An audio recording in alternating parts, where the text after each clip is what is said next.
이 칼럼은 제가 작년엔가 썼는데요. 사실은 일반 독자들 대상이 아니고 저희 KTNG 부장 이상들 대상으로 좀 정신 좀 차리라고 사실 쓴 건데요. 욕 바가지로 먹었습니다. 그래서 저기 보시는 저 5가지 항목 체크해보라 그랬더니 다 4개가 다 걸린다고. 그래서 제가 본부장한테 불려갔어요. 너 나 연맥이려고 이런 거 썼지? 뭐 이런 소리를 들었는데요. 앞으로는 정말 저런 시대가 올 것 같고요. 그 자세한 내용이나 이런 거는 뭐 제가 책에서 계속 얘기하고 있는데, 제가 여기 올린 사람들 중에서는 딱 한 명만 저랑 같이 일을 안 해봤고요. 누군지는 아시겠죠? 제가 만나기 전에 돌아가셔가지고 그분하고는 일을 못 해봤고 나머지 분들하고는 일을 같이 해봤어요. 그래서 이게 이제 제가 그 충무아톨이나 이런 데서 문화 마케팅 강의할 때 이제 쓰던 원고거든요. 그리고 제가 쓴 이 컬처 파워는 사실은 문화 마케팅 강의를 하다 보니까 너무 교재가 없는 거예요. 그래서 교재용 원고를 좀 준비하다 보니까 그게 발전이 돼가지고 책이 됐고요. 그러다 보니까 조금 더 욕심을 부려서 한번 출간도 해봤고요. 이 부분은 제가 소개를, 여러분이 지금 시간이 7시가 좀 넘는 관계로 일단 동영상을 좀 보면서, 이게 제가 했던 사례인데요. 이게 제가 보니까 문화가 나라를 넘어서 마케팅과 연결될 때 오는 그런 어떤 시너지가 아닌가 이렇게 생각이 됐는데, 아직도 모르시겠나요? 힌트를 드려야 되나? 미스 코리아 출신인데요. 손을 들어야 됩니다. 저쪽에 있어요? 맞습니다. 이한이에요. 제가 축하드립니다. 원래 알고 있었어요? 아니요, 처음에? 없어요. 근데 저는 이한이가 상당히 날씬하잖아요. 공항에서 볼 때는 무지하게 날씬하다. 단연 뭐 군계 일학으로 그 러시아 여자들 뚫고 보이던데 딱 패션 쇼를 하니까 뒤뚱뒤뚱 걷는 것처럼 보이는 거예요. 난 왜 이상봉 씨가 이한이가 너무 뚱뚱해 자꾸 걱정을 하더라고요. 근데 진짜로 러시아 미인들을 우리가 이제 대나무과 미인이라고 하는데 쭉 뻗었잖아요. 그 안에 이 이한이가 걷는데 엉덩이가 너무 크구나. 뭐 그런, 그래서 천하 이한이가 저렇게 뚱뚱하게 보일 줄이야. 이제 그런 경험을 한 적이 있는데요. 사실은 제가 나중에 제가 분류한 이 유형을 한번 말씀을 드리면서 이 사례를 보여드려야 되는데, 이게 같이 그때 나간 담배거든요. 저 나름으로는 굉장히 좀 의미를 부여하는 제품인데요. 국내에서 처음으로 10,000원에 팔렸고요. 그 다음에 여기 김소월 씨의 잘 안 알려진 그 님과 벗이라는 시를 발굴을 해가지고 그거를 디자인에 캘리그라피 손글씨체로 옮기면서 상당히 어떤 그 담배의 품격도 올리고, 또 이상봉 씨도 개인적으로 좀 좋아했던 게 자기 브랜드 이미지도, 개인적인 브랜드 이미지도 이거 덕분에 좀 올라갔다고 생각하고 있고요. 또 이걸 통해서 저희가 모스크바의 한국의 패션과 또 우리의 어떤 손글씨체 이런 거를 또 전파할 수 있었고, 그래서 아주 나름 좋았던 건데요.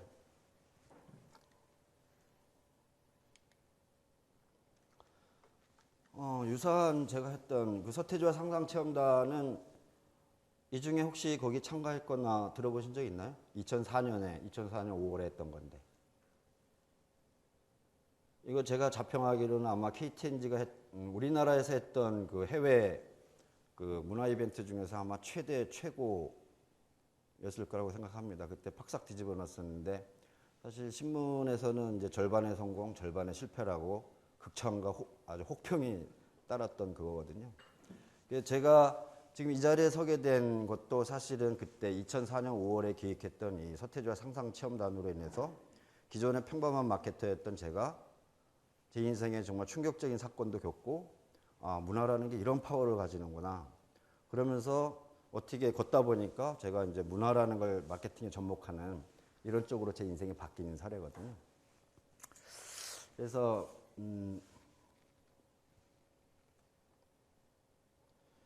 요거는 동영상이 없기 때문에 제가 동영상을 하나 더 보여드리면서,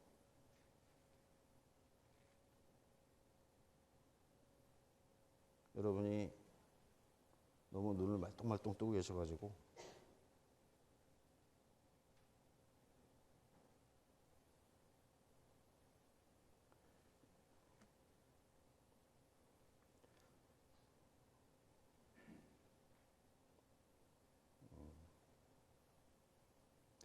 이거는 제가 마케팅 부장을 하다가 브랜드 부장으로 옮기면서 처음으로 개발했던 인디고라는 브랜드에 얽힌 가슴 아픈 사연인데요. 일단 보시죠. 저거는 어떻게 해서 제가 시작을 하게 됐냐면, 제가 인디고라는 그때 그 담배 브랜드를 인디 세대들을 대상으로 해서 출시를 했는데요. 인디고라는 게 이름을 알릴 방법이 없어요, 담배 회사라. 그래서 이제 머리를 짜내가지고 인디고를 분해를 했든지 인디아 가자 이런 뜻이 되더라고요.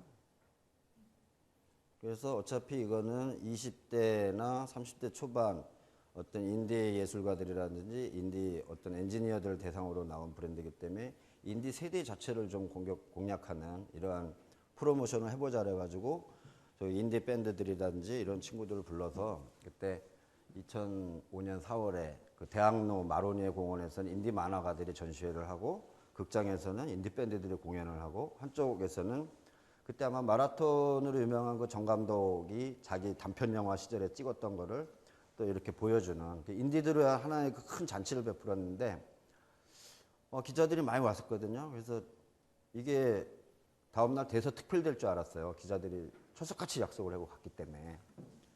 근데 하나도 안 나왔습니다.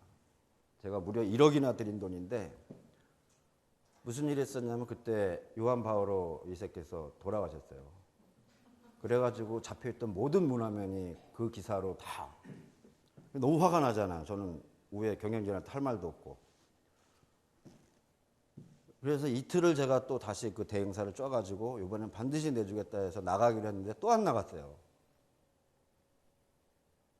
그때 그 무렵에 무슨 사건이 일어났는지 기억나시는 분 있습니까? 동해에서 일어난 사건인데. 예? 잠수함. 그 정도 갖고 뭐 문화면이 다 문화사회면이 되지는 않고요. 한국 최대의 산불이 났잖아요. 동해안을 완전히 휩쓸어버린. 기억나시나요? 네. 하필이면 제가 이 거액을 들여서 한 야심찬 행사가 생각지도 않았던 그런 사건들이 인해가지고 결국은 1억이 그냥 고스란히 날아갔죠. 그래서 제가 이렇게 안 잘리고 이렇게 회사 다니고 있는 걸 보면 나름 뭐 운이 있는 것 같습니다. 조직에서. 그리고 이 서태지와 상상체험단은 바로 그 전년도에 했던 건데요. 이런 사례들을 기억을 하시면서 이제 강의 들어가도록 하겠습니다. 여기 계신 분들은 다 기업에 다니시나요? 문화나 예술계에 계시는 분? 그냥 노시나요? 네. 아니 왜 그걸 물어보냐면 마케팅 용어들이 막 쓰이기 때문에 제가 생각하기에는 아마 많은 분들이 이제 기업에 다니시는 분들이 아닐까 생각해서 제가 용어를 마음대로 구사해도 되나 그걸 한번 볼랐는데 마음대로 하도록 하겠습니다. 손을 안 대시니까. 일단 크게 세 단락으로 구성이 되어 있는데요. 문화 마케팅이란 뭐냐? 사실 설이 많아요. 그다음에 이제 제가 책에서 좀 중점적으로 설명하고 있는 문화 전략 매트릭스라는 부분. 그다음에 이제 명품 기업으로 가는 길이 뭘까? 뭐 이런 부분인데요.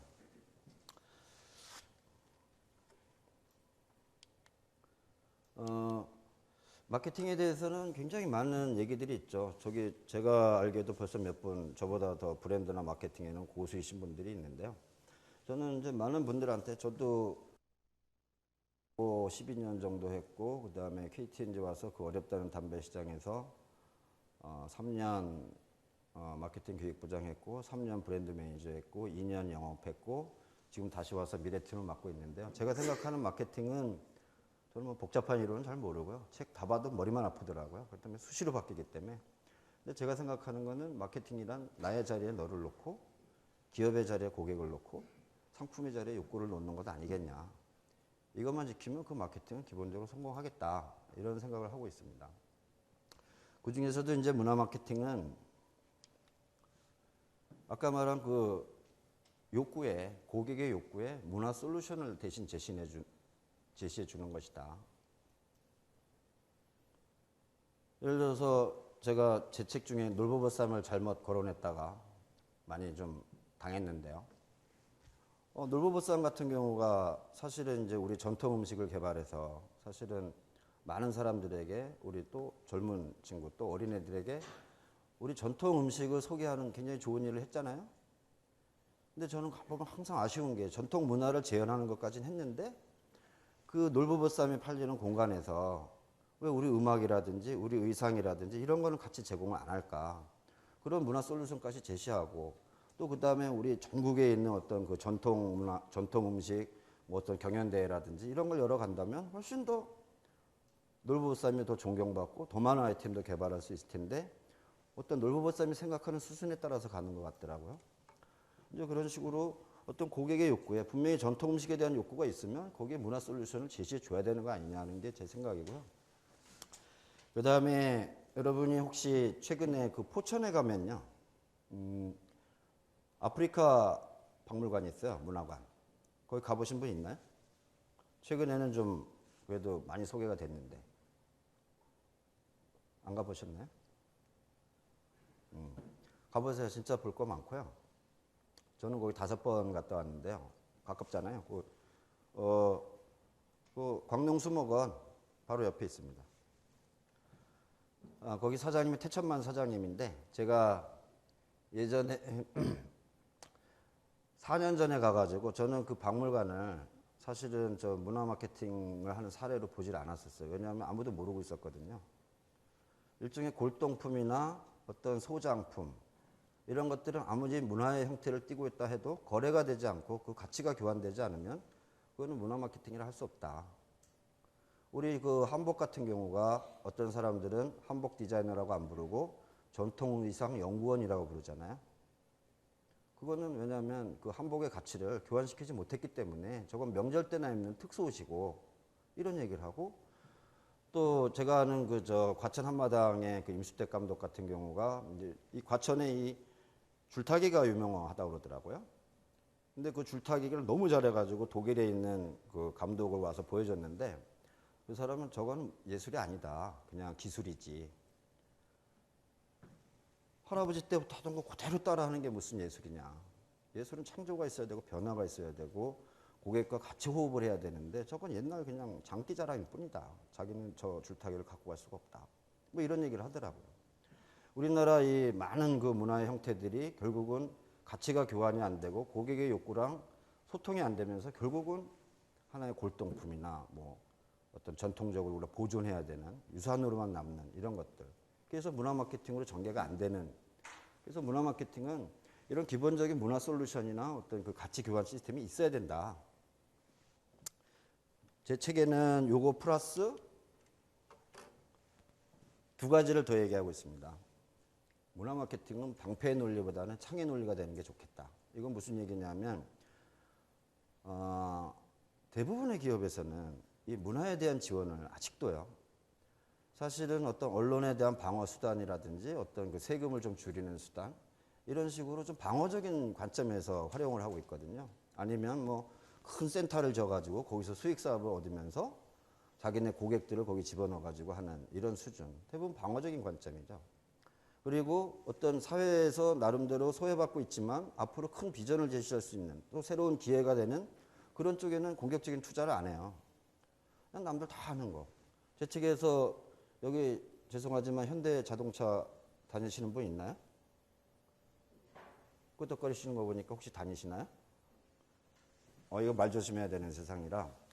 제 책에는 분명히 써놨기 때문에.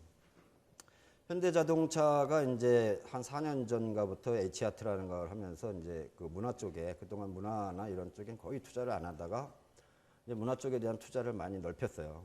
근데 예술의 전당을 이제 후원을 여러 번 했는데요, 매년. 뭐 정명호 씨나 조수미 씨 이런 사람 불러서 이제 하는 건데 거기서 그걸 담당한 홍보 이사가 인터뷰를 한 내용 중에 이런 게 있더라고요. 문화 마케팅 효과 톡톡히 봤습니다. 저는 그거 보고서 꽝이다고 그랬어요. 현대자동차가 왜 예술의 전당에 후원을 해야 됩니까? 거기 아니도 할 때 많거든요. 현대자동차가 해야 되는 거는 저는 그게 이제 전형적인 방패 논리라는 거예요. 남들 누가 해도 다 할 수 있는 것. 그냥 사회적인 여론 생각하고 이런 것들. 근데 기왕에 그 현대자동차가 그렇게 훌륭한 의지를 갖고 있으면 전국에 있는 자동차 매장 또 거리를 달리는 현대차들, 그다음에 공장 이런 걸 통해서 얼마든지 차별화된 이 문화 전략을 펼칠 수가 있는데 아무 기업이나 누구나 할 수 있는 예술의 전당에서 조수미 부르고 정명호 불러가지고 뭐 하겠냔 말이죠. 그게 전형적인 방패 논리라는 거예요. 창의 논리로 가는 거는 그 기업의 어떤 특수한 자산과 어떤 차별화된 이 수단을 통해서 소비자에게 창조적으로 접근이 돼야 그게 창의 논리지 공격하는 거잖아요. 자기가 원하는. 그런 식으로 문화 마케팅이 전개가 돼야지 그게 이른바 전략이라고 할 수 있는 거지. 단순히 협찬하고 후원하고 이름만 걸고 뭐 어디 신문이나 방송에 뭐 메세나에 뭐 얼마 냈다 뭐 이런 거 갖고는 문화 마케팅이 창조적으로 재생될 수가 없다. 그게 이제 문화 마케팅이 갖춰야 되는 세 번째 조건이고요. 그다음에 또 하나는 요즘 진정성이라는 얘기 진짜 많이 하잖아요. 진정성이 흐르는 스토리. 제가 그 서태지하고 같이 그 배 타고 이랬더니 그 700명의 그 체험단원들을 제가 데리고 왔었는데 2004년에 깜짝 놀랐어요. 거기 전부 자기 팬들을 마누라라고 부르더라고요. 안녕 마누라 이러는 거예요. 근데 그 팬들은 왜 서태지가 한번 컴백하면은 그 앨범이 전체가 매진이 되냐면 그리고 공연 나가면 기본적으로 뭐 1시간 만에 다 매진돼 버리잖아요. 기본적으로 서태지 팬들은 최소한 자기가 2장 이상을 사요. 뭐 앨범이 나오면. 보통 5장 정도 산다고 그러더라고요. 자기의 의무는 자기가 하나 듣고 나머지는 주위에 자기 친구들한테 나눠주는 거예요. 스스로 서태지하고 일체화가 돼 있더라고요. 그리고 서태지 팬들이 나이가 많아요. 왜냐면 서태지가 91년인가 데뷔했잖아요. 그죠? 저도 그때 하여가 부르고 놀았거든요. 신입사원 때. 믿기지 않는 얘기가 세상에 꽤 있습니다. 근데 그 서태지를 지금도 17년, 8년이 되도록 계속 팬으로 있는 겁니다. 그만큼 서태지도 모든 걸 팬을 위해서 해요. 그때 블라디보스토크 가자고 할 때 서태지가 했던 게 뭐냐면 자기 팬들한테 선상에서 공연해주고 싶은 욕심이 제일 컸다라고 얘기를 하더라고요. 팬들하고 약속을 지키는 거죠. 이 진정성 있는 스토리. 그다음에 그 스티브 잡스 얘기는 너무나 많이 하니까 스티브 잡스 얘기는 안 하도록 하겠습니다. 대신 할리 데이비슨 같은 거 요즘 많이 보잖아. 뽕뽕뽕뽕 길거리 다니는. 저기는 기본적으로 기본 전략이 제가 그쪽 거기 이계용 사장 얘기를 들어보니까 기본적으로 신규 고객 확보에는 관심이 없더라고요. 현재 할리 데이비슨을 타고 있는 사람들한테 즐거운 경험을 제공하는 거고 거기 이제 호구라고 있잖아요. 할리 오너드 그룹이라고. 그 사람들이 얼마나 재밌게 이걸 즐길 수 있느냐 그것만 관심을 갖고 있어요. 그러니까 그 사람들이 또 한 대 사가지고 갖고 있고 기본 2세대씩 갖고 있고요. 할리를 갖고 있는 사람들은. 그다음에 자기네들끼리 모여서 1년에 한 2번 정도 랠리를 다녀요. 이렇게. 그럼 거기서 또 굉장히 많은 스토리가 만들어지잖아요. 그러니까 따로 광고 안 하고 그러는데도 할리 이 호그들의 이 할리에 대한 이 사랑은 스스로 막 증폭해 나가는 거예요. 그러니까 여기서는 제가 물어봤더니 1년에 매출의 30%가 그 액세서리 판매로 나간대요. 뭐 쇠사슬, 뭐 자켓, 뭐 헬멧, 장갑 이런 것들, CD. 그러니까 그런 걸 통해서 계속 하기 때문에 뭐 신규 마케팅비가 없는 거예요. 앞으로 누가 저 유니타스 브랜드라는 매거진에서 저한테 앞으로 트렌드가 뭐가 될 것 같냐 그래서 앞으로는 마케팅비를 별로 안 쓰는 스토리에 기반한 진정성, 오리지널리티 이런 거가 아마 키워드가 될 거다. 왜냐면 지금은 사람들이 다 자기 매체를 갖고 있다. 옛날에는 술 먹으면서 떠드는 게 고작이었지만 지금은 아니 뭐 트위터나 페이스북이나 안 하는 사람 누가 있습니까? 그 사람들이 스스로가 리포터예요. 지금은. 그 사람들만 감동시키면 알아서 막 하거든요.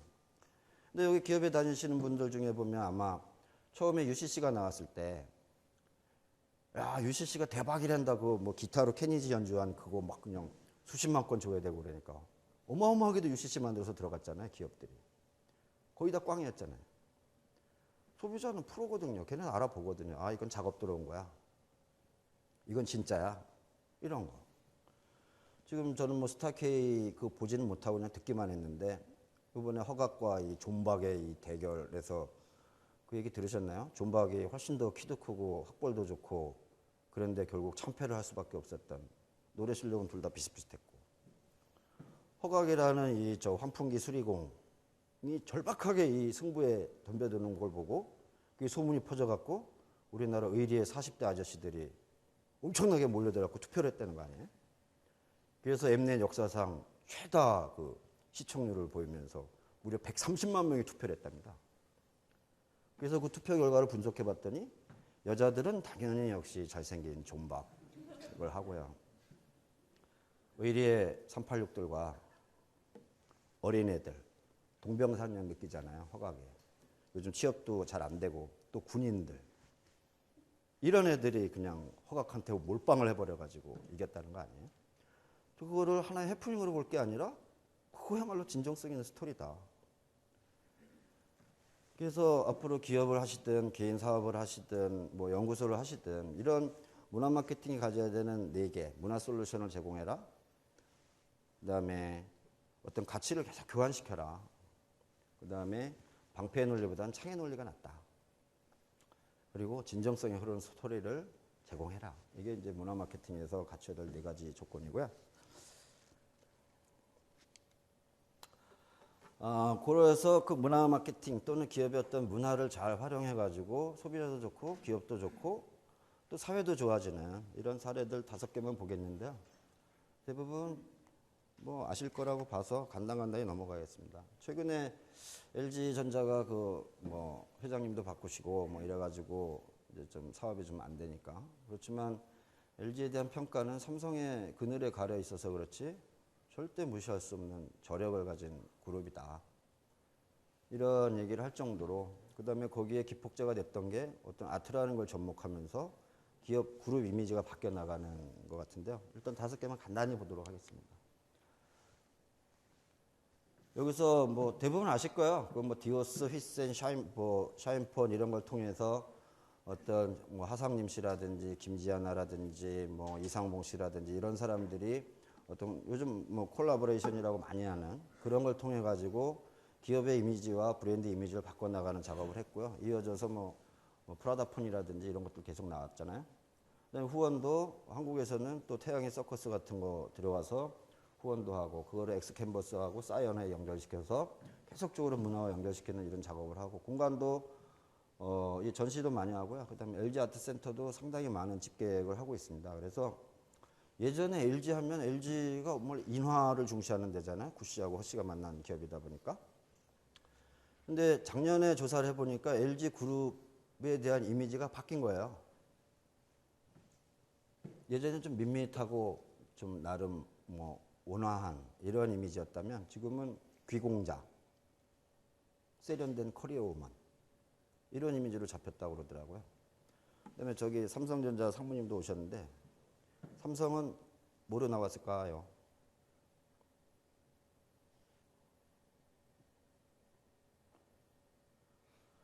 삼성은 우리가 아는 그대로입니다. 그냥 저 능력 있는 비즈니스맨 이 정도가 나온 거예요. 그래도 옛날에 얄미운 1등 뭐 이런 이미지는 좀 많이 없어졌더라고요. 그동안 국가적인 기여도 많이 하고 세계 시장에서 선방을 해서 그런지 그건 없어졌는데 LG가 이 변화폭이 많았어요. 더 바디샵은 여성분들이 많이 아시겠지만 뭐 더 바디샵 같은 경우는 어떤 트레이드 그 커뮤니티를 활용한 사례로 굉장히 유명하죠. 그래서 뭐 여기 아니타 로디 같은 경우는 어머니한테서 강한 영향을 받았다는데 어떤 환경운동이라든지 어떤 지역 커뮤니티를 연결시켜가지고 사람들의 어떤 그 생산을 활성화시키고 서로 거래를 해주는 이런 역할을 많이 하고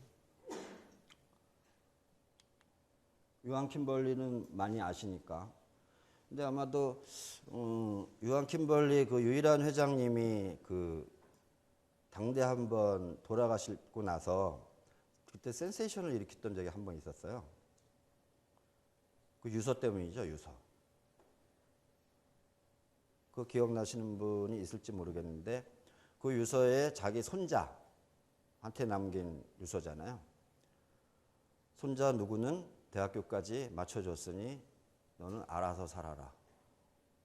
한 푼도 줄 수가 없다. 이 유서가 신문에 공개가 되면서 사람들이 굉장히 많은 감동을 받았죠. 어쨌든 그 유지를 받아서 지금 우리 강산 푸르게라든지 뭐 피터 드러크 소사이티를 이용해서 어떤 사회와 기업의 어떤 그 공생을 이뤄나가는 이런 모습들은, 그래서 유한 킴벌리가 사실은 기업 덩치가 굉장히 작잖아요. 그런데도 항상 한국에서 존경받는 기업 순위 딱 하면 1등 삼성, 2등 유한 킴벌리 이렇게 나오잖아요. 그리고 대통령 후보도 나왔잖아요, 거기서. 그분도 엄청난 그 환경 운동을 많이 하셨죠. 여기 석세스 TV에서도 강의를 하셨던 걸로 알고 있어요. 그 존경받는 기업, 뭐 직장인 만족도 1위, 대한민국의 희망, 뭐 이런 극찬을 받을 정도로. 산타클로스는 뭐 대부분 잘 알겠지만 산타클로스의 그 하얀 수염과 빨간 옷이 사실은 코카콜라에서 변조됐다는 걸 아는 사람은 그렇게 많지가 않아요. 여기서 또 퀴즈 들어갈까요? 저 빨간 옷과 하얀 수염은 코카콜라의 무엇과 무엇을 상징하는 걸까요?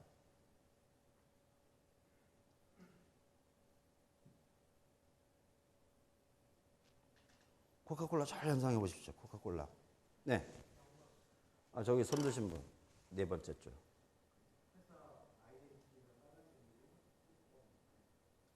그러니까 그건 맞는데요. 제품에서 다시 한번 찾아봐 주세요. 두 번째 줄 분이 먼저.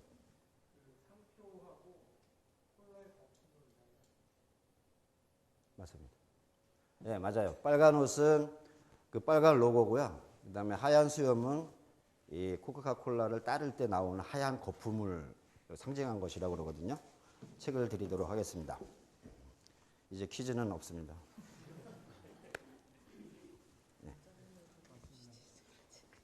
이게 더 비싼 거예요. 이거 팔면 저거 3권 살 수 있어요.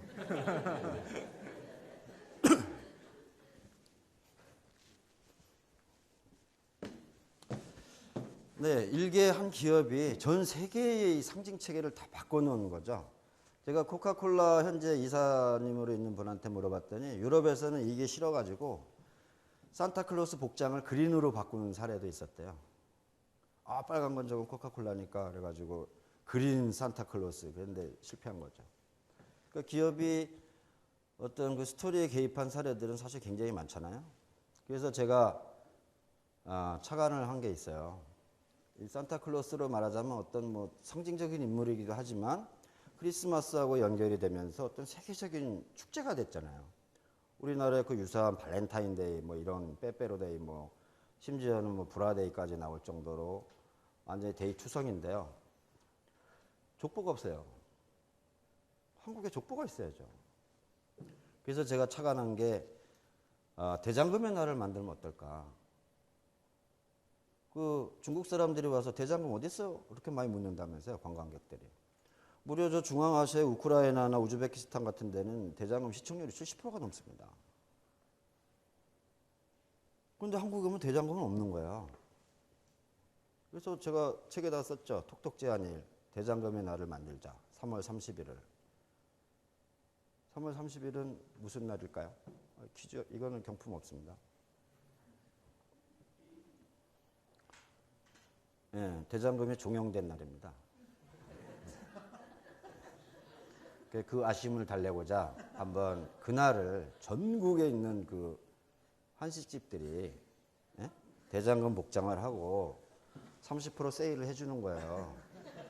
한식집 궁중 요리 하는 데야 됩니다. 그 어디 뭐 낙지집 이런 데서 하면 안 됩니다. 그 아구찜 이런 데서 하면 안 되고요. 궁중 요리 하는 데서. 그러면 아마 그날을 맞아서 중국 관광객들이나 중앙아시아나 때 맞춰서 그에 맞춰서 쫙 오지 않겠어요?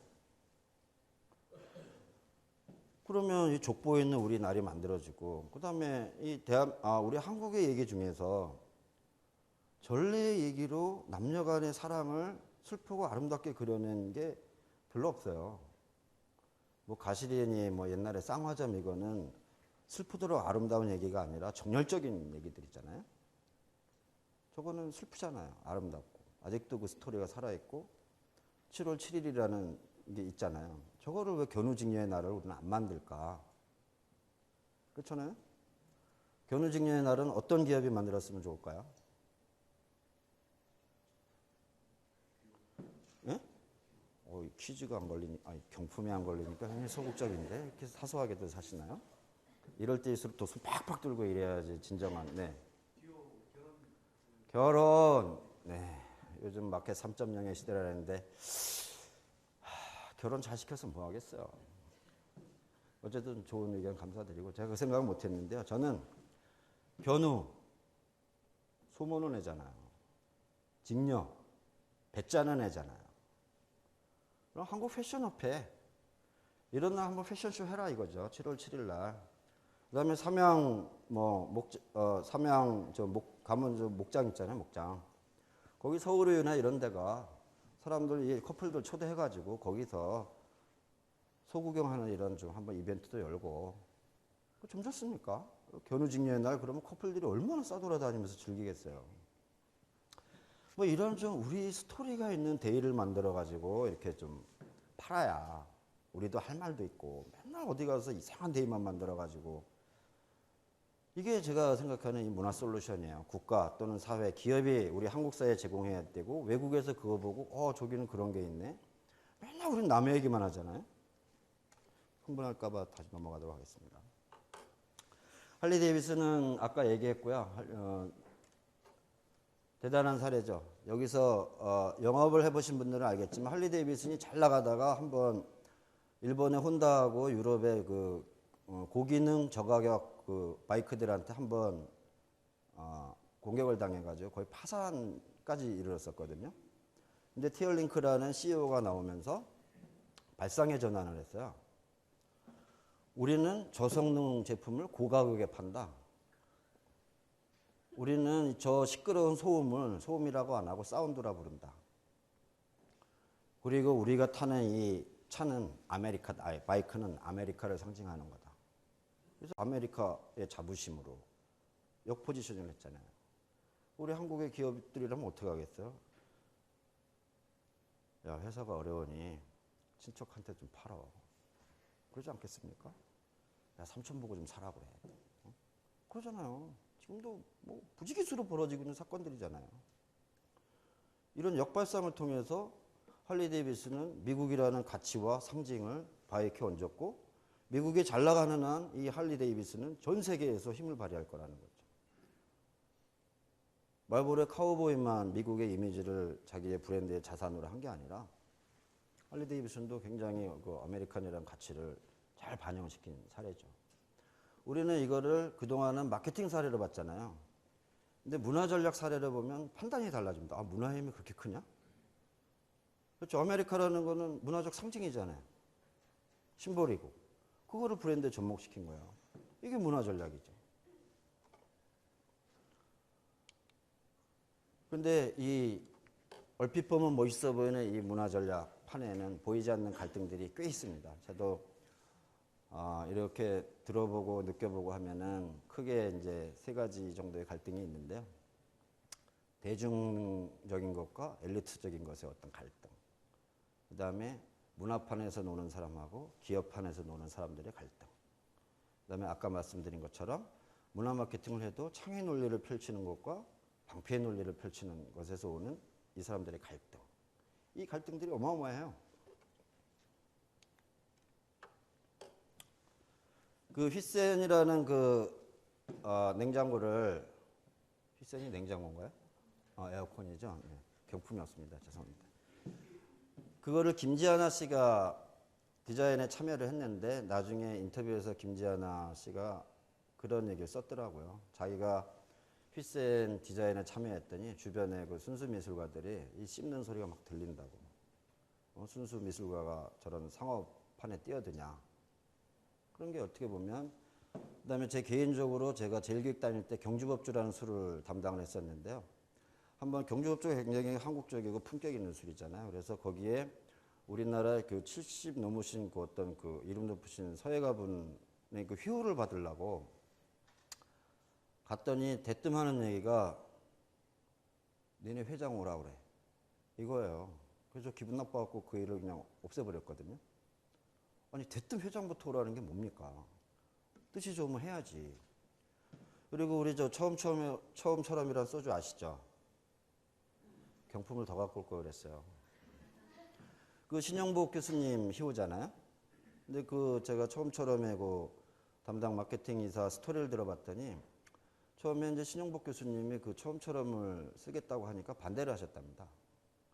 네, 그분이 좀 약간 좌파적인 성향이 좀 있으시잖아요. 양식도 있으시고. 나는 그거를 내 상품에 줄 수가 없다. 그냥 몇 번 처음에 좀 난처해하다가 다시 좀 설득을 했더니 아마 신영복 교수님한테 주위의 친구분들이나 어떤 분들이 말씀을 드린 모양이에요. 그러지 말고 그 돈 받아서 주변에 그 저 고생하는 우리 저 후배들이나 이런 애들 도와주자. 그랬더니 그럴까? 그러면서 해가지고 처음처럼이 이제 소주에 이렇게 희호로 올라가는 사례인데 그만큼 아직도 우리 사회 명사분들이나 예술 하시는 분들 이런 분들이 어떤 기업과 이 매칭되는 거를 조금은 부끄럽게 하거나 경 낮은 걸로 생각하는 경향이 많아요. 그 다음에 이제 소비에 대한 비슷한 시각이죠. 이 자본주의 사회에서 벌어지는 이 소비라는 시각에 대해서 대부분 굉장히 부정적으로 보는 게 아직도 많고 대부분 유럽에서 온 것들이죠. 뭐 베블렌이 예를 들면 과시소비라고 하면서 이거는 이제 부자들의 뭐 이러한 어떤 착취나 또는 장난으로 보고 있고 뭐 장 보들리아르라든지 그냥 기호적인 가치로 인해서 상품을 파는 이런 행위 자체를 굉장히 부정적으로 본다든지. 설명이 길어질 테니까 제 책에 있는데 브루디에 같은 사람은 어떤 그 소비를 통해서 자기 취향들을 과시해 나가는 그래서 조금 부정적으로 보는 이런 시각들이 여전히 팽배하거든요. 그 다음에 이제 엘리트 예술인들의 권위의식은 아까 잠깐 말씀드렸는데요. 한번 세느강하고 한강을 가보면요. 지금 한강은 오세훈 씨가 뭐 이것저것 많이 해가지고 나름 볼 게 좀 생겼는데요. 바로 몇 년 전만 해도 세느강에 가면은 그 유람선 타면은 정말 그 가이드가 할 말이 너무 많잖아요. 오른쪽을 보시면 저 건물은 무슨 어느 세대 누가 만든 거고 저 거리면 뭐고 막 얘기해요 이렇게. 듣다 보면 40분 금방 갑니다. 근데 제가 서울에 와서 한강 유람선을 탔더니 저기 보이는 다리가 그때 끊어졌던 성수대교고 저게 옛날에 타워 뭐 이가 있던 남산 타워고 그리고 할 말이 없어요. 그리고 거기 있는 저 누구야 왕건에 나왔던 왕건이 아니죠 주몽에 나왔던 뭐 그 이렇게 구멍 뚫어놓은 거 있잖아요. 주몽과 이 소선호 그거 가서 이렇게 해갖고 사진 찍고 아주 지루하게 하면은 이제 40분 돌고 오는 거예요. 그 왜 그러냐? 왜 인천대교로 가면은 없냐? 뭐 볼 게. 거기는 하이테크밖에 없어요. 기술밖에. 아니면 바다? 거기 하나 예술의 혼이 남아있는 게 하나도 없습니다. 우리 경부고속도로, 서해대교. 대자는 잘 붙여요. 대자는 잘 붙이는데 빅일 뿐이에요. 빅. 그레이트 하지 않아요. 그거는 이 권위의식에 빠진 분들이 안 내려오기 때문에 땅으로. 그분들이 내려와야 이 사회가 문화로 차고 사람들의 수준이 올라가고 그러면서 또 다른 기술을 만들어낼 텐데 그런 부분들이 좀 아쉽다 이런 생각이 들고요. 갈등2는 문화와 기업에 대한 문화판에 있는 사람들과 기업판에 있는 사람들의 상호 갈등이에요. 문학에 있는 사람들은 이런 얘기합니다. 기업이 소비자들 해가지고 현혹시켜서 돈 벌었으니까 이제 착한 일 좀 해라. 기업이 좀 문화판을 지원 좀 하고 문화판이 훌륭한 일을 하지 않냐. 그러니까 더럽게 번 돈 여기다가 좀 써줘. 뭐 이런 얘기 많이 하죠. 그런데 제가 많이 그런 협찬 요구를 받는데 정말 답답할 뿐이에요. 뭐냐면 기업이 뭘 하는지도 모르고 와가지고 협찬해 달라고. 그 기업의 브랜드 가치가 뭐고 에센스가 뭐고 이런 것도 모르고 전혀 상관없는 거 갖고 와서 해달라고 심지어는 해다가 안 되면은 웃선 타고서 이렇게 해가지고 기업 CEO나 이런 분들한테 와서 야 얼마 줘라. 뭐 이건 아무 소용이 없는 거거든요. 우리가 보험 세일할 때 절대 연고 판매하면 안 된다는 것처럼 저거는 기본적으로 연고 판매예요. 연고 판매. 그러면 판이 죽습니다. 기업도 마찬가지예요. 잘 나가는 거, 이미 검증된 거, 유명한 사람 이런 사람들에 대한 후원만 합니다. 왜냐하면 담당자가 일단 안 다치거든요. 최소한. 잘 안 알려진 것, 조금 소외받는 것 이런 것에 투자했다가는 자기 목을 걸고 해야 되니까. 근데 박세리가 누가 그렇게 크게 될 줄 알았겠어요? 근데 삼성물산 대박 났잖아요. 이런 식으로 조금 창의 논리를 보면은 좀 소외된 곳에 대한 투자도 좀 해주고 이래야지. 장윤정이 어머나 한번 보려면 막 기부 한 2천만 원.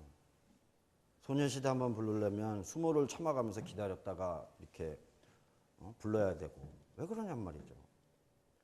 제가 얼마 전에 본 그 고구려 밴드라는 이 밴드는 정말 제 가슴을 울리더라고요. 지금 저 가운데 계신 우리 저 머리가 바짝바짝 빛나시는 분이 이 홍대 앞에서 실험예술제 하시는데 고구려 밴드를 발굴해가지고 그쪽을 지금 계속 그 부각시키는 작업을 하고 있거든요. 저는 지금 2달째 그 고구려 밴드 CD만 들어요. 너무 제 가슴하고 잘 맞는 거예요. 그런 식으로 구석구석. 그리고 임진모 그 음악평론가도 그런 얘기를 하더라고요.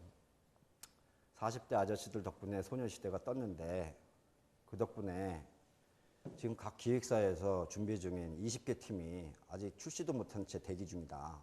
소녀시대 인기 빠지면 바로 투입시키려고. 10대 애들. 한참 공부해야 되고 세상을 배워야 되고 실력을 키워야 될 애들이 이미 그 나이에 기획사에 입도 선매돼가지고 거기서 열심히 하고 있는 거예요. 그네들의 꿈은 일본 열도를 열광시키는 저 소녀시대가 되는 거죠. 그건 좋은데요. 국익 차원에서는 좋고 한류 좋은데 우리 이 음악판이 정말 별것 없는 판이 돼버렸어요. 30, 40대 사람들이 즐길 노래가 없어요. 이 텔레비 보면. 노래는 안 듣고 전부 그 꿀벅지만 봐요. 이게 임진모 음악평론가 그러더라고요. 당신 같은 사람들이 이렇게 만들었어 그러더라고요. 쟤네들 중에 나중에 나이 들어서 자살하면 어떡할 거야 그러더라고요. 그런 사람 못 봤어? 어릴 때 출세해가지고 인기를 누리다가 인기 확 식어버리니까 못 참고 결국은 자살해버리는. 그 니네들이 만든 거야. 물론 이렇게 과격한 얘기는 안 합니다. 당신들이 만든 거야. 그런데 살짝 부끄러웠어요. 그런 거죠. 그러면서 홍대 앞에 한번 가보세요. 홍대 앞에 지금 얼마나 많은 에너지들이 있는지. 거기 가서 소극장에도 가보고 라이브 클럽도 가보고 이런 거 해봐라.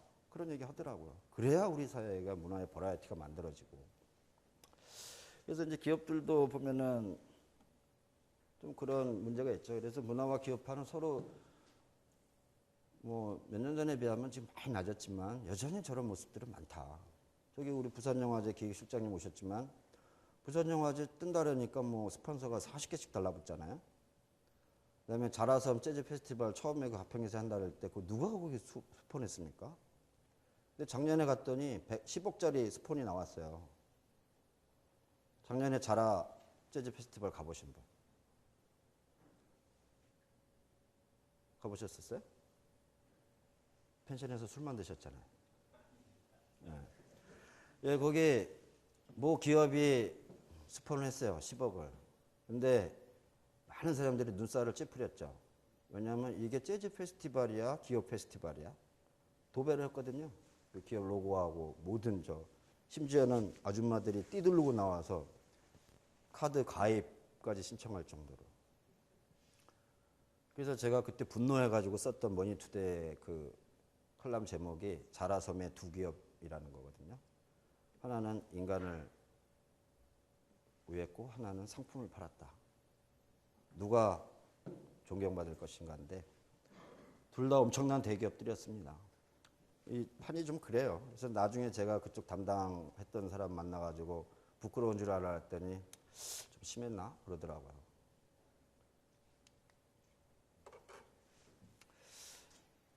이 와중에 뭐 그래도 이 엘리트와 대중 이런 또 문화와 기업의 이 갈등 속에서도 제가 말하는 요정이 나오고 있어요. 요정이.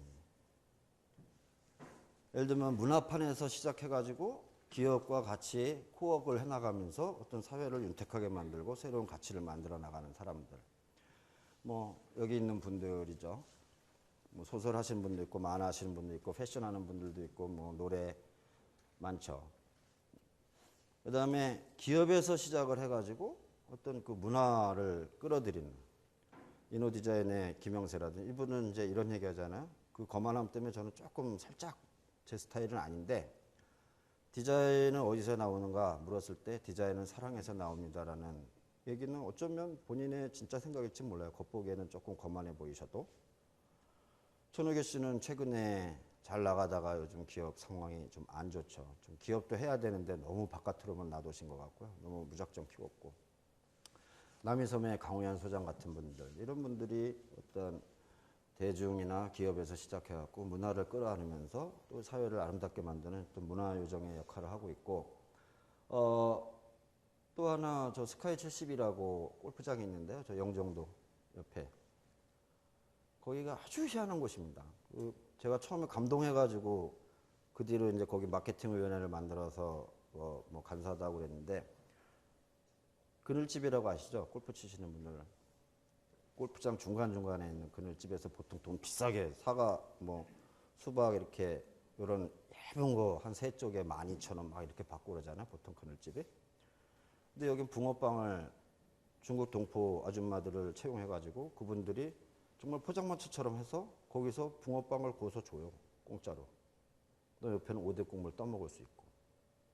그러니까 어렸을 때 고생해서 자수성가했던 이런 사장님들이 그 싸구려 딴 데 가면 줘도 안 먹을 거야. 그 붕어빵 먹으면서 막 좋아합니다. 옛날 추억도 생각나고. 공짜로 주는 게 없거든요. 원래 그 골프장에서. 다 공짜고. 그래서 제가 너무 기분이 좋아가지고 거기를 열심히 다니다가 어디 저널에다가 글을 써주고 그 인연으로 해서 이렇게 하는데, 그걸 만든, 여기는 또 1년에 한 번씩 꼭 하루는 거기서 얻은 모든 수익을 이 하늘천사 프로그램이라 해가지고 인천이나 이런 데 있는 소년소녀가장 뭐 이런 쪽을 초대해가지고 이렇게 기부금을 냅니다. 그래서 보통 처음에 5억 거친 데서 시작해가지고 작년에 들어봤더니 거의 9억 정도를. 그래서 골프장이 그런 걸 한다는 건 정말 신개념이죠. 새로운 발상이고, 골프장에 욕만 먹었던 비리의 온상, 그 골프장을 유머와 펀과 사랑 있는 공간으로 만들어간 김영재 사장 같은 분들이 제가 보는 문화 요정이다. 저런 분들이 많아지면, 지금 골프 치시는 분들은 알겠지만 많은 골프장들이 그 스카이 71 벤치마킹을 합니다. 공짜로도 주고 재밌게도 하려고. 그 문화요정 중에 그저께도 이제 창립 25주 전이라고 파티를 하셨는데, 유성봉 씨 같은 분은 그 두 개의 꿈이 있다고 그러더라고요. 패션의 대중화, 그다음에 한국 패션의 세계화. 그래서 KTX역 같은 데서 패션쇼는 항상 닫혀 있었잖아요. 그들만이 가는 곳이잖아요. 그다음에 쪽방한 여자들만 가는 곳으로 알고 있었는데, KTX역이나 그 옆에 서울역 구간, 거미줄이 축축 있는 데서, 그런 데서 패션쇼를 과감하게 하고, 기무사 거기 저 청와대 앞에 있는 그 기무사 그 허름한 데서도 패션쇼를 기꺼이 하는 이런 모습을 보이고, 또 무한도전 같은 이런 데도 출연해가지고 패션을 계속 알려나가는 작업을 하고 있으면서도 동시에 한국의 어떤 샤머니즘이라든지 문고리, 뭐 상보, 또 우리 한글 이런 거를 자기의 디자인 모티프로 삼으면서 한국적인 걸 세계에 알리는 이런 작업들을 굉장히 하고 있죠. 이분이 말하는 거는 뭐 성격은 안 그런데요. 말씀은 어울림의 상품 미학을 말씀하세요. 어울려야 된다. 근데 실제는 좀 까칠하세요. 까칠하긴 한데, 그만큼 패션 바닥이 워낙 이 경쟁이 치열하고 어려운 데다 보니까 그런 것 같은데, 이분 하시는 거 보면 정말 마음이 든든해요. 그래서 제가 창의 논리, 방패 논리를 자꾸 얘기하는 거예요. 둘 중에 하나도 포기할 수는 없지만 창의 논리 쪽으로 앞으로는 가야 되는 시대다. 이렇게 얘기하는 거고, 이 부분은 넘어가겠습니다. 아까 말씀드렸으니까요. 그래서 저는 이제 제가 이렇게 강의를 하다 보면 문화 마케팅을 하고 싶다는 사람들이 많아요. 근데 강의를 가보면 80%가 다 여자들이에요. 그리고 젊은 애들이고, 뚜렷한 자기 뭘 할 건지 잘 모르는 상태에서 와서 강의들을 듣더라고요. 근데 그래서 제가 그랬어요. 이 문화 마케팅은 마케팅보다 더 어렵다. 왜냐하면 문화도 알고 마케팅도 알아야 되는데, 마케팅만 알기도 힘든데 문화까지 알아갖고 그거를 접목을 해서 기업 이윤도 창출하고 소비자들에게 새로운 가치를 준다는 게 쉽냐. 그리고 이 문화 마케팅 하려면 기본적으로 3가지 정도의 기본 자질은 갖고 있어야 된다. 이게 열심히 한다고 되는 게 아니다. 첫째는 좀 입체적인 사고를 할 줄 알아야 된다. 예를 들어서 LG화학이 진이라는 벽지를 냈는데 진이라는 벽지는 시각적인 거잖아요. 그죠? 터치할 수 있는 거고. 근데 이거를 금난세 음악과 연결시켜서 청각적인 거하고 연결시켜서 문화 마케팅을 했어요. 이런 사고가 제가 볼 때는 입체적이라고 봅니다. 그 다음에 냄비처럼 들끓어서는 안 된다. 제가 요 뒤에도 있는데 4시 함정이라고 거기서 말씀드릴게요. 이 문화 마케팅은 계속 공을 들여야 점점 이렇게 가마솥처럼 끓어오르는 건데요. 처음에 가마솥은 빨리 안 끓으니까 열받잖아요. 근데 냄비는 금방 끓어오르잖아요. 근데 오랫동안 들여서 끓여오르는 가마솥이 우리한테 주는 베네핏이 몇 가지일까요? 이건 뭐 퀴즈는 아니고요. 30가지를 될 수 있으면 굉장히 창의적인 분이에요. 근데 누룽지 나오잖아요. 그 다음에 이렇게 손도 얹어가면서 옛날에 뭐 안 살아보셨어요? 이 시골에서 이 가마솥? 다 손 얹으면 얼마나 따뜻해요. 옛날에 그 아줌마들 거기서 추울 때. 또 구수한 김도 막 나오면서 막 식욕도 땡겨주고 인생의 기다림이란 철학도 가르쳐주고 좋잖아요. 그래서 문화 마케팅은 좀 초삭거리지 말고 꾸준하게 가마솥처럼 좀 해나가는 그런 태도와 이 정신이 있어야 된다. 그 다음에 또 하나는 혹자들은 굉장히 문화 마케팅을 논리적으로 일을 풀어나가려고 그래요. 내가 올해는 뭐하고 내년엔 뭐하고 내후년에는 뭐하고 프로세스 관리죠. 근데 절대 그렇지 않습니다. 제가 해본 바로는 계획대로 되는 법이 없어요. 이 문화 마케팅은. 제가 이 이상봉을 활용한 에세 골든 리프가 나오고 모스크바에 가서 패션쇼 할 때까지 거쳐온 코스를 생각해 보니까 우연히 느닷없이 서태지의 상상체험단을 하면서 사실은 일이 시작이 된 건데 유명한 사람의 힘이 이렇구나. 그러다 보니까 그 사람들하고 좀 콜라보레이션 해야 되겠다. 전혀 계획이 없었어요. 그 다음에 이상봉 씨 만났고 또 뭐 이현세 씨 만났고 김지훈 감독 만났고 그러면서 풀어나간 거죠. 거기서 또 하나 배우고 또 다른 길로 가고. 이거를 이어령 씨가 그 젊음의 탄생이라는 책에서는 개미의 동선이라는 말을 쓰더라고요. 개미는 목표물이 발견되기 전에 막 이렇게 우왕좌왕한답니다. 마치 얽힌 실타래처럼. 그러다가 목표물이 발견되면 거기서부터 일직선으로 달려간다는 거죠. 그것처럼 하나의 일을 하고 거기서 긍정적 가치와 이런 걸 찾아내서 그걸 또 다음 프로젝트로 연결시키고 이렇게 꼬리에 꼬리를 이어가는 이런 것처럼 가야 문화 마케팅이 이루어진다. 절대 계획대로 되는 게 아니다라는 생각이 제가 많이 들어요. 예를 들면 대기업들에서 하는 것처럼 자본을 들여가지고 뭐 아트센터를 짓는다. 그건 계획대로 되겠죠. 그렇지만 그걸 중심으로 벌어지는 일들은 아무것도 계획할 수가 없어요. 제가 아까 말씀드린 인디고 사례 같은 경우는 누가 그런 일들이 벌어질지 어떻게 알았겠습니까? 제 제일 교회 친구 하나는 해외 프로모션을 하면서 돈을 엄청나게 많이 벌었었어요. 이 친구가 이제 욕심이 나니까 자기 돈으로, 이제는 기업 돈이 아니라 자기 돈 20억을 갖고서 중국에서 대규모 공연을 하려고 한 10몇 년 전이니까 대규모 공연을 할 수 있거든요. 그런데 느닷없이 사스가 발생한 거예요. 그걸 다 철수했죠. 20억 날리고 그것 때문에 당뇨병하고 심장병까지 앓고. 모르는 거거든요, 이거. 그래서 그때그때 어떤 이 순환의 고리를 잘 찾아서 가는 게 좀 필요하지 않냐. 그러려면 이 순간적인 전투력과 이 철학이 굉장히 필요해요. 하나하나의 일이 일비하면 안 되고요. 그거를 제가 이런 함정에 빠지지 말아라라고 한 게 보여주려는 욕구. 보여주고 싶잖아요. 문화 마케팅 여자들이 막 좋아하는 거는 왠지 멋있어 보이거든요. 옛날에 저희가 광고회사 가면 예쁜 모델하고 놀 수 있다 그래서 광고회사 막 가는 것처럼. 그런데 절대 그렇지 않더라고요. 엄청 힘들고요. 근데 베풀려고 해요. 메세나처럼. 기업이 그렇지. 베풀어줘야지. 근데 기업은 이거 베풀면 안 되거든요. 서로 거래를 해야지. 그 다음에 처음에 한 방에 하려고 그래요. 안 됩니다. 처음에 한 방에 절대 될 수가 없어요, 이게. 그래서 아까 제가 꼬리에 꼬리를 잇는 그런 에너지가 필요하다고 한 거고요. 그 다음에 때를 알아야 된다. 아무 때나 다 문화가 전략이 될 수가 없다. 이 사례는 제가 전에 모 카드사 기획실 과장들이 찾아와서 얘기했는데 제가 그랬어요. 카드사가 지금 문화 마케팅 할 때냐? 현대카드처럼 할 사람 있냐? 거기는 회장이 한다, 거기는. 당신들은 그런 회장 없잖아. 그리고 뭐가 있어요, 여기는? 그러면 중역들이 할 거예요? 누가 할 겁니까, 이거? 없잖아요. 그리고 문화를 사랑하는 사람이 있어요, 여기? 없습니다. 그럼 당신이 할 용이 있어? 그랬더니 저는 힘들죠. 그럼 어떻게 할 건데? 저보고 글로 오면 안 되겠습니까? 이러면서. 내가 미쳤냐고 그런 데 갔냐.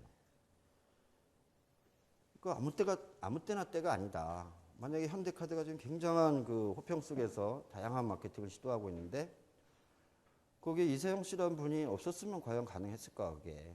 그리고 현대캐피탈이라는 자본이 없었으면 그게 가능했을 것이냐. 그런 것들 제반을 살펴야 된다는 거죠. 아무나 요즘 문화 마케팅이 뜬다니까 문화 마케팅 한번 해봐야지. 절대 그렇지 않죠.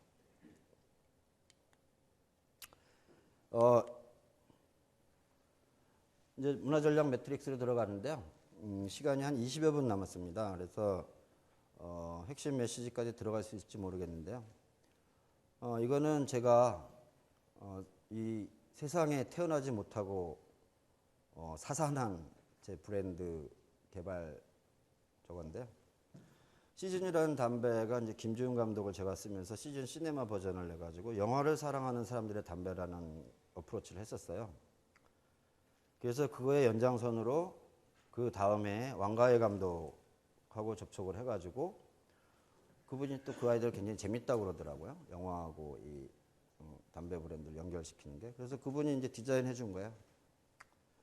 이 의미는 좀 깊은데 제가 아직도 그게 생각나서 여기 보면 이상한 기호들이 막 있잖아요. 마치 유리창이나 어떤 글라스에 뭔가 이 비춰진 것 같은. 이게 뭐냐 그랬더니 처음에는 무조건 상상해라. 왜 답을 묻냐. 그랬더니 하도 궁금해하니까 자기가 옛날에 그 나이아가라 폭포 쪽으로 가려고 차를 타고 가다가 비가 와가지고 조그만 그 카페 같은데 들어갔대요.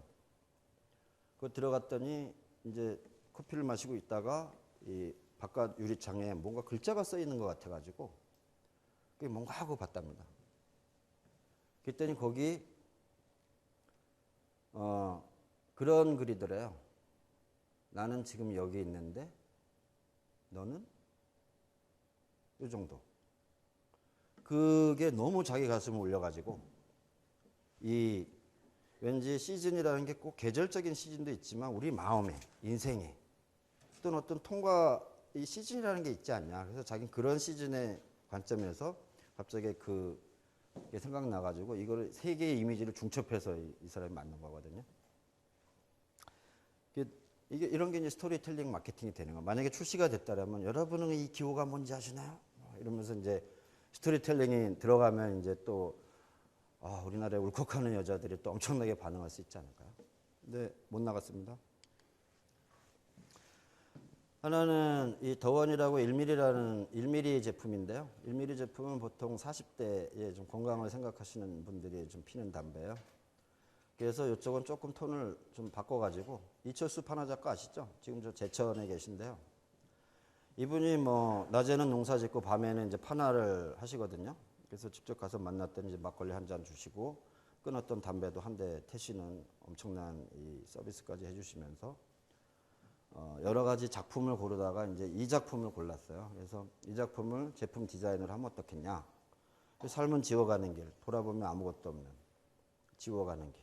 이런 게 제가 보기에 왠지 저 화장실에서 힘주고 있을 때 그 담배 패키지를 보면서 뭔가 인생에 대해서 뭔가 오이로를 느끼는 어떤 정신적인 릴렉스를 해줄 수 있지 않을까. 그래서 요거를 제가 한번 킵해 놨다가 요것도 못 나갔고요. 요거는 제가 마찬가지로 더원 마이스터 시리즈인데 제가 이렇게 보니까 독도 문제로 시끄럽겠더라고요. 일본이 그 고이즈미 다음에 올라온 그 총리가 아무리 봐도 또 독도 갖고 시끄럽게 할 것 같아서 독도를 테마로 한 마이스터 버전을 하나 만들자. 왜냐하면 더원이라는 이름, 세상에 유일한 것이잖아요. 독도, 오니, 완 아일랜드잖아요. 그 다음에 마이스터, 세상에 우리 한국에 하나밖에 없는 마이스터. 그래서 이걸 연결해 가지고 요 분들의 힘을 모아서 한번 독도를 좀 이슈화 시켜보자.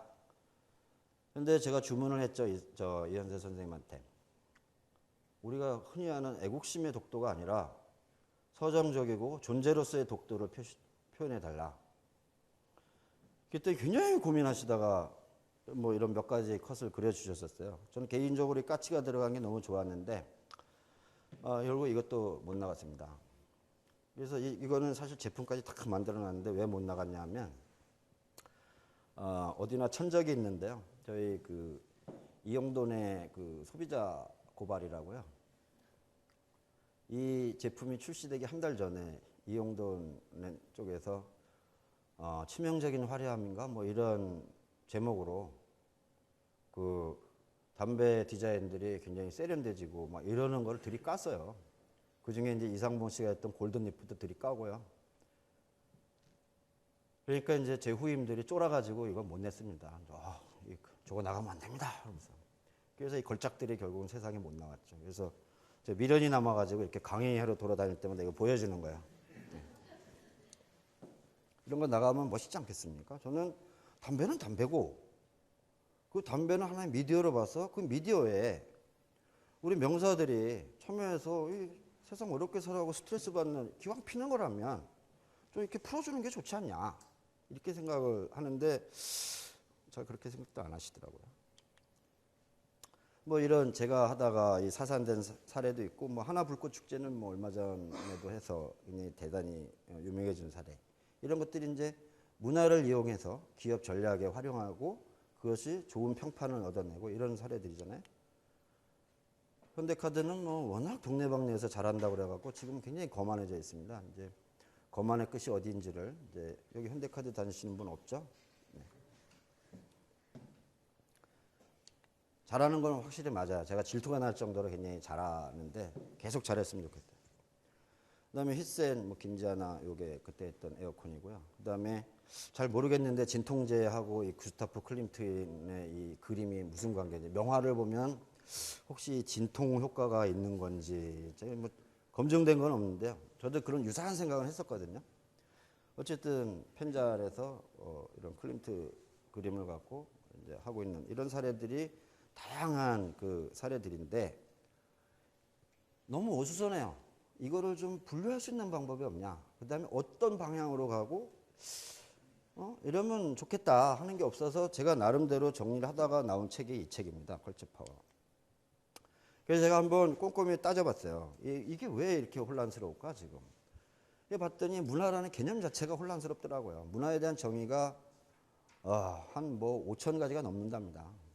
너무 많으니까 이제 1950년에 만들어진 이 레이먼 윌리엄스라는 사람의 이 정의를 보통 많이 따르잖아요. 우리 교과서에도 나오잖아요. 지금 문광부에서도 이 정의를 많이 따르기 때문에 저도 이걸 썼는데 이걸 보면은 문화라는 거는 첫 번째가 물질적인 것에 대비되는 어떤 정신적인 것. 뭐 문명이라고 한다. 정신적인 문명, 뭐 물질적인 문명 이런 것처럼.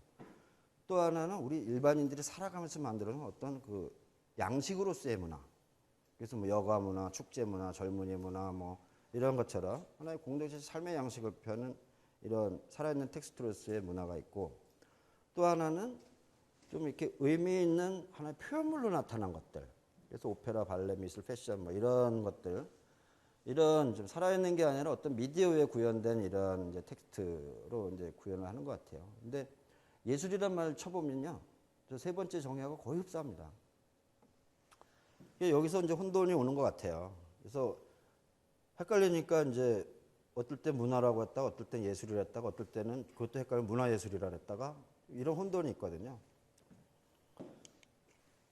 그래서 그런 혼돈 상태에서 성신여대 심상민 교수님이 2003년에 문화 마케팅을 5가지로 유형 분류를 한 게 있는데 나름 그 복잡한 판에서 이 5가지로 정리는 잘 하셨어요. 근데 제가 볼 때는 그냥 현상에 대한 단순히 칸막이 나누기인 것 같다. 그다음에 각 유형 간에 어떻게 가야 좋을까? 이 방향들이 한 기업은 여러 가지를 하고 시차로도 여러 가지를 하는데 어떻게 하면 좋을까? 그다음에 각 유형별로 핵심 속성이 뭐야? 뭐 이런 것들이 그다음에 어떤 효과가 있지? 이런 부분들이 좀 약하다는 느낌을 받아서 제가 교수도 아닌 주제에 제가 감히 판을 짜본 게요. 이제 문화 마케팅 매트릭스라고 이렇게 판을 짜본 거예요. 기업에서 마케팅 하시거나 뭐 전략 짜시는 분들, 기획하시는 분들은 흔히 짜는 모델인데 두 개의 축을 보는 거죠. 그래서 하나는 문화의 그 세 가지 아까 정의 중에서 넓은 의미의 문화 아니면 좁은 의미의 문화. 이거로 나누고 그건 곧 예술과 일반 생활 양식으로서의 문화가 되겠죠. 그다음에 또 하나는 이 문화적인 가치들이 그 기업이 추구하는 철학이나 브랜드의 핵심 속성하고 결합도가 높냐 낮냐. 요걸 갖고서 짰더니 네 가지 유형이 나올 수 있겠다. 그래서 제가 거기다가 좀 쉽게 이름을 붙였죠. 인형의 문화 전략, 데카르트의 문화 전략, 사랑방의 문화 전략, 산타의 문화 전략. 여기 양쪽 축에 그 제가 그 축의 그 핵심 속성은 빼놨는데요. 아트를 좁은 의미의 예술과 쪽을 지향하면서도 기업의 가치나 어떤 브랜드 철학하고 결합도가 낮은 것은 흉내만 내는 거니까 이건 인형이다. 겉만 번지르르 하고 생명이 없고 정신이 없는. 근데 결합도도 높고 예술적이다. 그러면 그건 데카르트 전략이다. 이건 철학자 데카르트가 아니고 삼성경제연구소에서 만든 말이죠. 데카르트. 테크놀로지하고 아트를 결합한. 그래서 이거를 요즘은 콜라보레이션이라는 표현을 많이 써요. 어떤 특정 뭐 저는 이제 데카르트라고 썼고 책에는 콜라보레이션을 불러도 뭐 나는 뭐 할 말 없다 이렇게 써놨고요. 이런 식이에요. 그래서 사랑방은 넓은 의미의 생활 양식으로서의 문화면서 그 기업의 어떤 철학이나 가치하고는 조금 결합도가 낮은. 반면에 산타는 전 세계인들에게 희망과 기쁨을 주죠. 그래서 오래 가죠. 산타는 엄청나게 위대해졌죠. 이거는 기업으로서 산타의 경지까지 간 산타의 문화 전략이다. 이렇게 네 개로 나눴거든요. 이 책에는 훨씬 더 많은 사례들이 다뤄져 있지만 제가 시간상 몇 가지 샘플만 보여주면 인형의 그 문화 전략은 꼭 기업만 하는 게 아니에요. 패러디는 정신이 없잖아요. 그냥 기존에 있던 거 뺏겨다 쓰는 거잖아요. 그 다음에 어떤 영화에 들어가는 PPL 마찬가지. 인형의 그 다음에 리메이크 하는 거, 개사하는 거. 이런 것들이 인형의 문화 전략이고 아까 펜잘이 예를 들어서 구스타프 클림트를 썼는데 왜 썼는지는 잘 모르겠다. 이런 것들. 그 다음에 현대카드가 초창기에 광고에서 뭐 임신한 남자 이미지라든지 좀 굉장히 좀 마치 뭔가 예술을 지향하는 것 같기도 하고 실험예술 같기도 하고 퍼포먼스 같기도 한 이런 걸 하면서 TV라는 대중화된 매체에다 담았는데 뭔가 있는 것 같지만 아직 잘 모르겠어. 그러면 인형의 전략이에요. 뭔가 좀 멋있게 보려고 있는 거거든요. 근데 이런 인형의 문화 전략은 효과가 주목을 금방 받을 수 있어요. 멋있는데 뭐 이런 거. LG도 그런 거 많이 했잖아요. 그다음에 이제 데카르트 전략은 우리 뭐 많이 보잖아요. 요즘 가로수나 이런 데 보면 컬덕트, 뭐 북카페, 아트 캘린더, 명사들이 뭐 이렇게 사인하고 간 식당부터 해가지고 많아요. 아까 제가 얘기한 뭐 샤인폰이라든지 우리 KTNG가 했던 뭐 골든리프 사례라든지 아니면 이현세 씨가 임페리얼이라는 위스키하고 해서 용의 그림을 그려준 거라든지 엄청나게 많죠. 돌아가신 앙드레 김 선생님이 삼천리 자전거하고 해갖고 디자인을 같이 했다든지 이런 식으로 어떤 예술과 브랜드, 테크놀로지를 접목하는 이러한 방법은 많죠. 그다음에 사랑방은 이제 흔히 말하는 뭐 백화점이나 대학교에서 하는 대동제 이런 뭐 체험, 축제 이런 것들이 이제 사랑방의 어떤 문화 전략이고요. 주체는 기업이 할 수도 있고 지자체가 할 수도 있고 국가가 할 수도 있어요. 그거는 뭐 경우 다르고. 그다음에 산타. 위대한 기업 반열에 들어가는 거죠. 수십 년, 수백 년을 하면서. 바디샵. 커뮤니티 트레이드로 굉장히 유명하잖아요. 그다음에 IBM의 이 박물관. 이 저장 서비스를 통해서 세계 문화유산들의 가치를 다 저장해주는 서비스를 하잖아요. 그다음에 이제 스타벅스는 뭐 커피의 사랑방 해가지고 어떤 그 사랑방 문화하고 커피를 접목시켜서 사그라져가고 있던 미국의 커피 문화를 다시 일으켰죠. 뭐 요한 캠벌리 이런 것들. 이 이제 어떤 그 사례라고 할 수 있겠고요. 사례는 굉장히 많습니다. 근데 이거 하면 뭐가 좋냐? 인형의 문화 전략은 그냥 일반적인 마케팅보다 단기 주목도를 끌어올리는 게 굉장히 좋아요.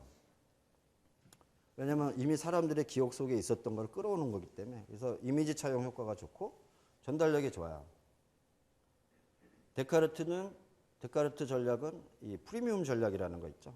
가격을 들어올릴 때. 왜냐면 명사의 이미지를 갖고 오는 것 때문에 그런 게 좋고, 그다음에 이제 우산 효과 같은 걸 받을 수 있죠. 사랑방 거는 친근성, 관계도 강한 뭐 DB 마케팅 이런 부분들이 가능하겠고, 산타의 경지에 가면요. 저는 그렇더라고요. 그 삼성이 그렇게 뭐 상속이나 뭐 이런 걸로 욕을 먹는데도 존경받는 기록 1위입니다, 1위. 삼성이 욕먹을 짓도 했지만 옛날에 뭐 인재 제일 뭐 여성 인력 그다음에 타가 사업 또 뭐 리우민이 저 호암 미술관이 해가지고 이래저래 투자한 게 무지하게 많아요. 그래서 그런 일이 터질 때마다 사람들은 면죄부를 주는 것 같아요. 근데 현대는 별로 문화 투자를 안 했잖아요. 노조 사건 한번 터지면 난리가 납니다. 내 현대차인지 절대 안 사. 막 그런. 그리고 여기 현대차 없으시죠? 그 회장님이 어디 들어가시면 굉장히 뒤에서 쌤통이라고 그러고 이게 면죄부 효과가 없는 거 아니냐. 그동안 쌓아놓은 게 다른 거다 이거죠. 그다음에 저희 KTNG도 이 상상마당이나 이런 활동을 좀 나름 꾸준히 했더니 최근에 여기 앞에 있는 것처럼 우수한 인재들이 KTNG에 들어오고 있어서 인재 채용 효과 같은. 저는 그거를 제 책에다가 8대 효과라고 써놨는데요. 혹시 관심 있으시면 보셔도 좋습니다. 쭉쭉 지나가도록 하겠습니다. 9시까지라서 이게 TV에 되는 관계로 다 얘기해주면 재미없잖아요. 그래서 제가 의문을 가졌어요. 도대체 각 면들의 심층 의미가 뭘까? 뭐 이렇게 하면서 해가지고 이현세의 천국의 신화를 분석한 틀로 기호사각형 모델, AJ 그레마스의 이 기호사각형 모델이라는 걸 주목하면서 그거를 공부해가지고 한번 적용해봤더니 굉장히 재미난 일들이 벌어지더라고요. 그래서 책에 이런 기호사각형 모델은 이런 것이다 하고 문화의 기호사각형에 적용을 했고, 그 다음에 이렇게 할 경우 아까 말한 4개의 면은 인형의 단계에서 데카르트, 사랑방, 산타의 단계를 거쳐서 가는 N자 운동이 바람직하지 않겠냐. 물론 법칙은 아닙니다. 사회에서 하는 거니까. 이렇게 가는 게 바람직하지 않겠냐라고 제안을 하고 있는 거고, 그 사례로 일본 화장품인 시세이도하고 LG전자 사례를 들어놓고 있는 거예요. 여기도 넘어가도록 하겠습니다. 세 번째가 이제 명품 기업에 관한 건데요. 우리도 이제는 인류를 지향하잖아요. 근데 인류를 넘어서 산타 기업, 명품 기업, 국격 이런 말들이 부쩍 논의가 되기 시작했고, 얼마 전에 그 마케팅의 뭐 대부라고 하는 필립 코틀러 씨도 마케팅 3.0에서 분명히 얘기하잖아요. 이제 품질의 시대, 서비스의 시대에서 이제 가는 거는 공감과 교감과 정신을 팔아야 되는 시대다. 그런 마케 3.0이라는 걸 얘기하고, 그래서 명품 기업이 되기 위해서는 사실은 뭐 문화라는 게 중요한 수단이 되겠고요. 여기서 이제 제가 아무래도 옛날에 국문학을 했기 때문에 이런 기호학 같은 거 되게 좋아하거든요. 그래서 그거 한번 풀어놨고, 여기서 이제 이거예요. 이 그레마스의 아까 기호사각형 모델 말고 또 하나 유명한 모델이 행위소 모델이라는 건데, 이거 절대 그 여기 19세 미만 없죠. 이거 행위하는 소 얘기하는 거 아니고요.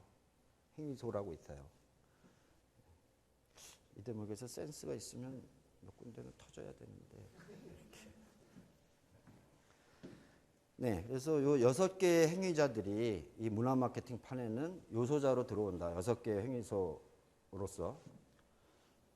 그래서 이게 간단하게 얘기하면요. 이거는 뭐 물론 설화를 분석하면서 나온 거지만 문화 마케팅도 하나의 텍스트를 보면 이런 분석이 가능할 수 있어요.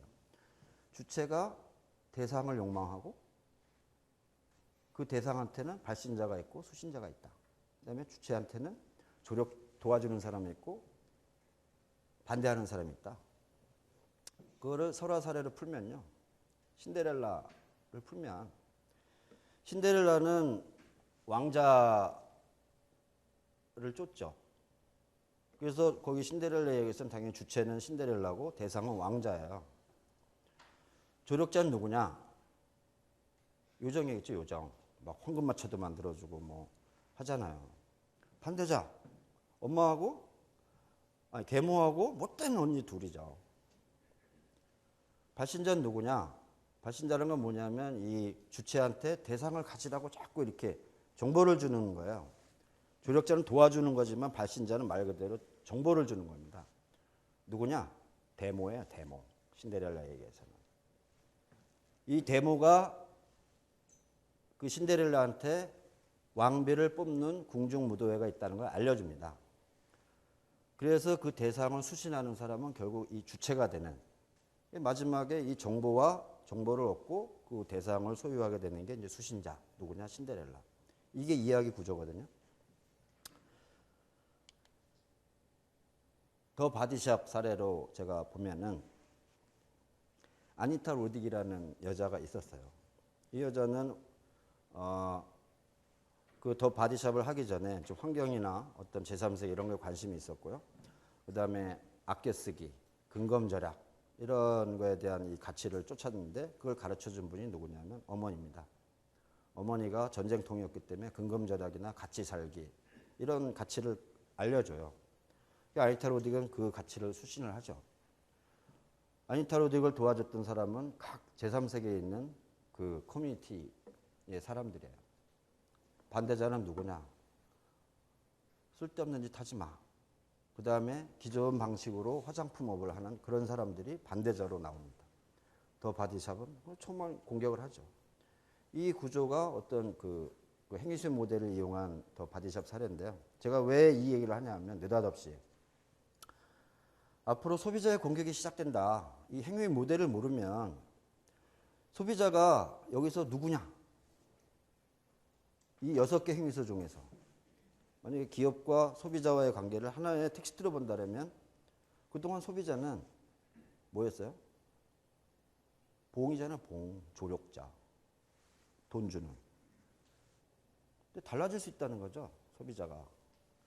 발신자가 될지, 발신자가 니네 앞으로 공정무역 안 하고 착한 기업 안 되면 너희들 공격할 거야 라고 발신자가 될 수도 있어요. 아니면 사사건건이 랄프 네이더스처럼 반대자가 돼가지고 불매운동 막 벌이고 그럴 수가 있잖아요. 그래서 소비자는 앞으로 뭐가 될지 모른다. 일례로 마지막에 요거만 딱 하고 오늘 강의는 끝나는데요. 제 9시를 칼같이 지켜야 된다고 그랬나요? 네. 제가 고등학생 아들이 하나 있는데요. 6개월마다 얘 손잡고 가는 곳이 있어요. 안경가게입니다. 하도 게임을 많이 해가지고요. 6개월마다 눈이 나빠져요. 돌아버리겠어요, 진짜로. 그랬더니 막내 초등학교 5학년 놈도 같이 가요. 두 놈 데리고 제가 6개월마다 가서 안경 도수를 높여주고 옵니다. 정말 미치겠더라고요. 다 이 게임 때문인데. 우리나라 게임 산업은 황금알을 낳는 거위잖아요. 욕도 못하겠고. 속만 푹 끓고 오는 거예요. 그러면 그 게임 회사들은 콘텐츠를 만들어가지고 해외 수출하고 이러는 거는 뭐 하고, 예를 들면 뭐 19세 미만이 뭐 못 들게 한다, 뭐 이런 무만가지 하고 뭐 1시간 이상 못하게 하는 장치를 개발한다 하지만 현상은 안 그렇거든요. 각 가정마다 지금 난리입니다, 난리. 돈도 돈이고 시간도 시간이고 애들 건강도 건강이고 대외 관계 이게 개판이거든요, 진짜로. 그러면 이런 소비자의 불만을 사실은 알면서도 여기서 벌어들이는 달러 효과나 어떤 산업 유발 효과 때문에 가만히 있는 거예요, 전부. 이것뿐입니까? 옷 마찬가지죠. 뭐 핸드폰 마찬가지예요. 뭐가 바뀌었는지 모르겠는데 어쨌든 그냥 뭐 6개월 단위로 안 바꾸면 뭔가 뒤처지는 사람이고, 우리 40대는 뭐 제가 갤럭시 S로 바꿨는데요. 쓰는 건 똑같더라고요. 전화하고 문자. 그냥 치는 방식이 조금 이렇게 놓고서 이렇게 치는 게 좀 바뀐 거고, 뭐가 달라진 거 잘 모르겠어요. 근데 돈은 많이 들어가더라고요. 20대 디지털 네이티브는 좀 다르겠죠. 개 끌리듯이 끌려가면서 소비를 하고 있는데요. 뭐 많아요. 또 급식 파동, 또 병원에 갔더니 뭐 수술하라 했더니 뭐 저쪽 병원에 갔더니 그 수술 안 해도 되는데 뭐 이런 오만 가지 예들. 근데 소비자가 바보 같지만 아까 제가 행위술 모델 얘기해 줬죠. 조력자인 것 같지만 언젠가는 반대자가 되고 언젠가는 발신자가 되고 심지어는 주체가 될 수 있다. 아니타 로딕은 기존의 화장품 회사 행태에 분노해갖고 본인이 화장품 회사를 만든 사례입니다. 그래서 제가 아까 잠깐 지나간 트랜스포머 소비자라고 그런 거예요. 뭐가 되는지를 알아야 된다. 그래서 지금은 처벌하지 않지만 더 진행되면 소비자는 반드시 처벌한다. 앨런 사태 같은 것도 마찬가지고 일본에 그거 많잖아요. 나중에 이걸 할복 자살로 끝나는 이런 일본의 기업들.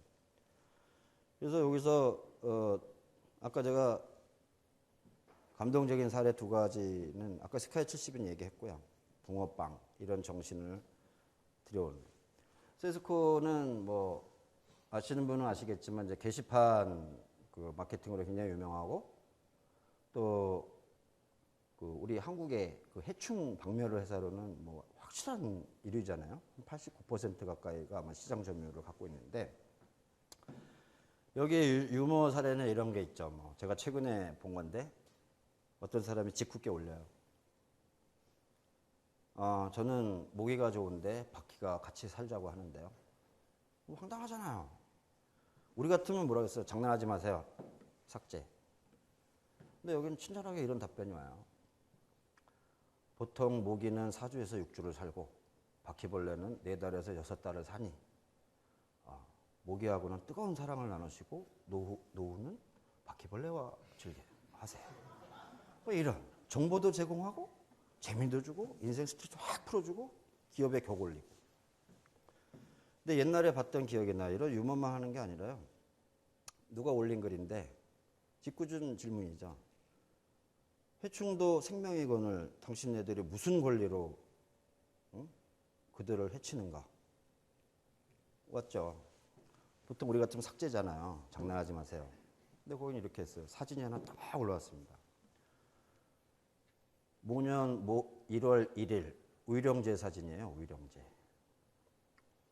물론 저희도 그 권리가 없다는 건 알고 있지만 인간과 같이 살 수 없는 이유로 저희는 대신 의령제를 매년 1월 1일에 지냅니다. 이렇게 온 거예요. 감동해요, 진짜. 그러니까 그 유명해지지 않을 수가 없어요. 물론 기술도 좋으니까 89%겠지만 거기에다 이런 것까지 더해지니까 그 충성도와 사랑은 변함이 없는 거죠. 저는 이런 정신이라고 봐요. 옛날에 우리 어머니들이 정화제, 정화수 떠놓고 기도하는 마음. 그래서 자식들이 삐뚤어지질 않잖아요. 지금 엄마는 저 딴 데 가서 이상한 짓 하면서 자식 잘 되라고 돈만 처벌려는 사태들이 너무 많잖아요. 기본적으로 사회가 정화되지 않는 이런 상태에서 스펙 쌓기만 하고 욕망만 들끓는 기업은 그거를 쫓아가면서 이윤을 챙기는 이런 구조들. 지금은 물론 성장이라는 그늘 아래서 가지만 우리가 명품 사회로 가려면 그다음에 다른 나라가 한국은 저 단계를 어떻게 넘어갔나 할 때 반드시 어떤 그 문화의 힘으로 정화가 됐으면 좋겠다 하는 생각을 하고 있습니다. 그래서 여기 쓴 게 문화는 화려한 포장이 아니고요. 문화와 마케팅, 그다음에 이런 가치는 내부에 먼저 흘러야 되고 오만과 거짓, 과장을 정해야 된다라고 제가 책 말미에서 쓰고 있습니다.